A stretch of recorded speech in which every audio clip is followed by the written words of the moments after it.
نهاية فيلم انسبشن من أكتر النهايات اللي جننت المشاهدين في السينما. الناس كانت هتموت وتعرف إحنا في الواقع ولا في حلم.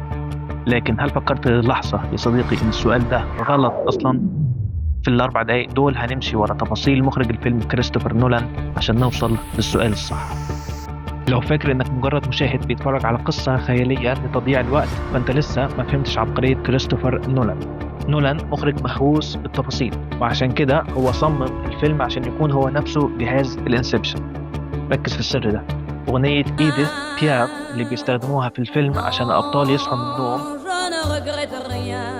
مدتها 148 ثانية. وعارف مدة الفيلم اللي بتتفرج عليه كام؟ 148 دقيقة بالظبط. نولان مش بس وحد الرقم، ده طلب من هانز زيمر ملحن موسيقى الفيلم المشهور إنه ياخد اللحن الأساسي للأغنية ويبطئه آلاف المرات.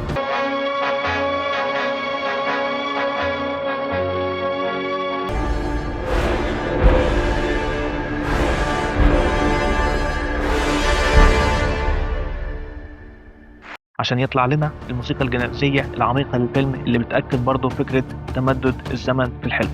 ده معناه إيه؟ معناه إنك طول ما أنت بتسمع مزيكا الفيلم أنت فعلا جوه حلم نولان، وعقلك بيسمع نسخة ممددة من تنبيه الصحيان. نولان حبسك في زمن سينمائي وخلاك تعيش تجربة فيشر بالثانية. واللعبة ما خلصتش هنا. نولان وزع الأدوار في فريق كوب عشان يكونوا هم نفسهم طاقم صناعة الفيلم اللي بيضحك عليك دلوقتي. المعمارية أريان دي هي مهندسة الديكور اللي بتبني عالم وهمي وتجبرك تصدقه. المزيف إيمز هو الممثل اللي بيلبس قناع الشخصية عشان يسرق مشاعرك. والكيميائي يوسف هو فني المؤثرات اللي بيظبط جرعة المتعة البصرية والسمعية عشان تفصل عن الواقع. سايتو الملياردير هو المنتج اللي بيمولهم.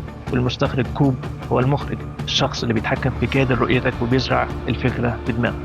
نولان عايز يقول لك إن السينما هي برضه جهاز انسبشن. إحنا بندخل القاعة بمزاجنا وبنسلمهم عقولنا لمدة ساعتين، بنخرج وإحنا فاكرين إننا عشنا تجربة حقيقية، بس الحقيقة هي هندسة مشاعر بتتم في استوديوهات هوليوود بدقة تجارب CIA. عايش يا عم نولان، أنا اشتريت. بينتهي الفيلم بعد ما كوب وفريقه ينجحوا في المهمة وبيرجع أخيرا لبيته بيقابل ولاده ويحضنهم. لكن نولان كالعادة ما بيسيبناش نمشي بسلام، بيسيبنا مع سؤالين أرخم من بعض. بس قبل ما أقولك الأسئلة لازم تفهم اللعبة. في عالم نولان الأبطال معاهم حاجة اسمها توتم. دي أداة صغيرة مفيش حد في الدنيا يعرف وزنها أو ملمسها غير صاحبها. بيستخدموها عشان يعرفوا هم لسه في الحلم ولا رجعوا الواقع. توتم كوب هو الدبور ده.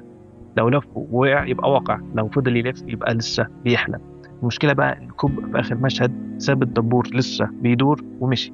ومن هنا ظهر السؤال الأول: ليه كوب اللي كان طول الفيلم مهووس بالواقع يسيبه المرة دي ويمشي؟ والسؤال التاني: ليه نولان قفل الفيلم والدبور لسه بيلف؟ ليه ما حسمهاش؟ وهنا يا صاحبي بتظهر 50 نظرية عشان تجاوب على الأسئلة دي.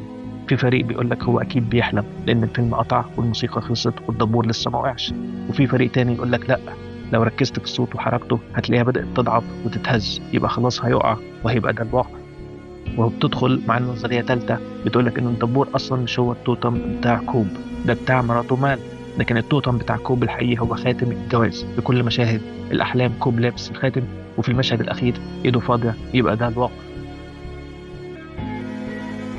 حتى ريحة المطار ناس فسروها بإن كوب قال لأريان دي إن الحلم ملوش بداية، وبما إننا شفنا رحلته في المطار وبداية المشهد يبقى ده واقع. وفي اللي يقول لك ولاده كبروا، واللي يقول لك لا دول بنفس الهدوم، لحد ما نوصل للنظرية اللي مسوحة الناس بجد، إن الفيلم كله عبارة عن انسبشن عامله الأب الكوب عشان يخلصوا من عقدة ذنبه ويرجعوا لولاده. والليلة دي بدأت من أول مشهد لأن ما شفناش كوب قابل سايتو إزاي. إحنا بدأنا من نص الحلم. في الحقيقة إحنا استحالة نتأكد. لكن شفت الدوخة دي كلها؟ أهي دي مرتبطة بالسؤال التاني الأهم: ليه كوب مشي وما استناش يتأكد؟ اعتقادي الشخصي إن كوب تعب من حالة الشك والقلق والبحث عن الحقيقة بسبب الدوخة اللي لسه قايلها لك دي كلها. واحد عايش في كوابيس وعايش في الليمبو سنين وشاف مراته بتموت قدام عينه 3 مرات وبقاله سنين محروم من ولاده. كوب ببساطة استسلم، قرر يختار الحقيقة دي حتى لو مش هي الواقع. قرر إنه يصدق الكذبة السعيدة دي بدل ما يعيش عمره كله يراقب حتة معدن بتلف على الترابيزة. والسؤال دلوقتي ليك انت يا صاحبي: لو انت مكانه هتختار الحقيقة المرة ولا هتختار تعيش حلم جميل؟